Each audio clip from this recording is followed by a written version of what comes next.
EA, Ubisoft, Epic even gave out free games every week. They all tried to kill Steam and failed horribly. The craziest thing? Steam didn't do anything. But you probably heard about that already. And that's why this video is about something that goes even deeper. Steam simply can't lose. The competition is playing checkers, but Steam is playing chess. Just imagine if Steam released a horrible update, forced you to use fucking big picture mode or something, and everyone would try to quit. Or could they? Billions of dollars in the community market, groups, workshop creations, profiles people spend years customizing. They would have to give it all up because the competition are just game launchers, but Steam is a gaming platform. And with their newest venture into the console world, it seems like they're planning to take it all. When you hear the word game, you also probably think of Steam. For the last 20 years, it has successfully established itself as the gaming platform. And although it doesn't sound that serious, for a lot of people, this is their Instagram. They don't post photo dumps, they put their favorite hentai game on profile display. It's social media for gamers, but instead of the owner being a soulless billionaire, it's Gabe Newell, the Santa of gaming. Steam has so much cultural influence already, and we still haven't mentioned anything that's gaming related. But this video isn't just about culture. This is about Steam's inability to lose because they are the face of gaming. When all of your friends are using it, you're gonna be using it too.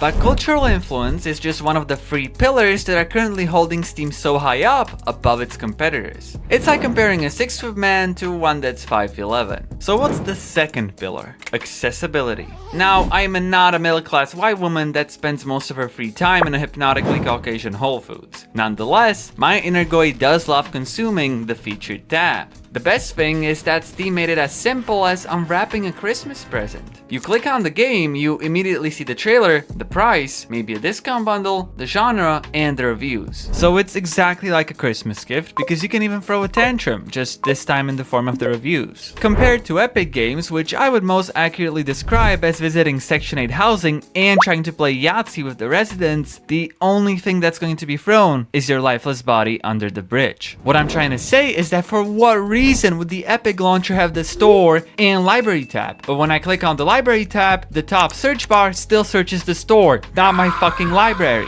I've accidentally searched the store like 50 times. The difference between Steam's UI and its competitions is so huge that it's gonna take years before we get something that's at least half as aesthetically pleasing as Steam. And when your platform is the easiest and most intuitive to use, there's a pretty good chance people won't stop using it. So in terms of accessibility and popularity, Steam is the clear winner. The second pillar has been erected. But what about the third one? What is the thing that pushed Steam from existing as the best of the bunch to being on a whole nother level? Well, the third pillar is a lot more complicated. And that's because it isn't specific. It's a combination of certain mechanisms and features that make switching to a different platform pointless, but also uncomfortable. And the first thing that should instantly come to your mind is the community market. Imagine you buy a painting. Years later, you try to sell it and you find out you can't. Not really. You've got two options: sell it back to the original artist for whatever they'll give you, or use a shady middleman who takes a massive cut. That painting is yours, you just can't ever cash it out. That's pretty much the community market. Now, obviously it isn't that dramatic. When someone buys a skin for Counter-Strike, they're probably not thinking of it as an investment, which is kind of ironic because I made like 300 bucks from just buying CS skins 3 years ago. But let's say I wanted to actually spend those 300 bucks on games or even transfer them into my bank account.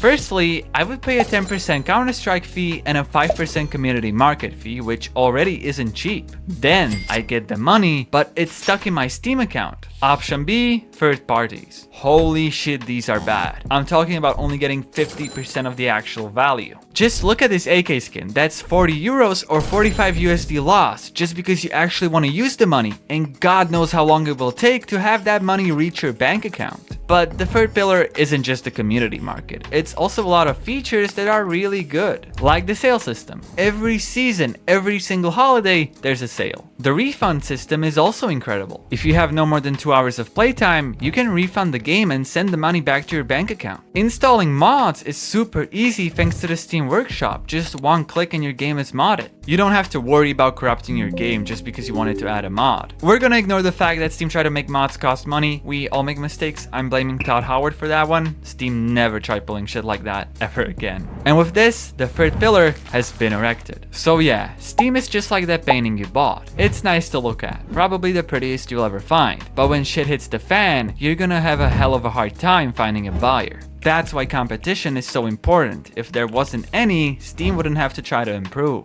Unfortunately, the competition is so far behind, Steam is allowed to make a lot of mistakes, like the expensive Steam machine. Asking $1,000 for 500 gigabytes of space and no controller is insane. But they can do that, because they're Steam, and this failure is nothing compared to their mountain of successes. Thanks for watching, like and subscribe for a plus rep comment on your profile.